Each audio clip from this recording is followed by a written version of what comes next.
thanks to the thousands of souls who follow our movement. Un Estado totalitario armonizará en España. Españoles. Franco. Amor. Pues va a ser que no. Un dictador. Quien recibe el honor y acepta el peso del caudillaje, en ningún momento puede legítimamente acogerse al relevo ni al descanso. Un séquito que le quiere. Franco encontró una España destruida, deshecha, llena de piojos, llena de cadáveres, saqueada miserablemente por el comunismo y la masonería. Pero parece que la muerte no alcanza a todos.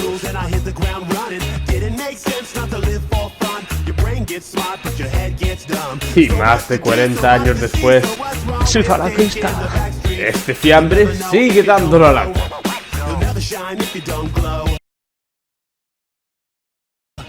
Hey now, you're an all-star, get your game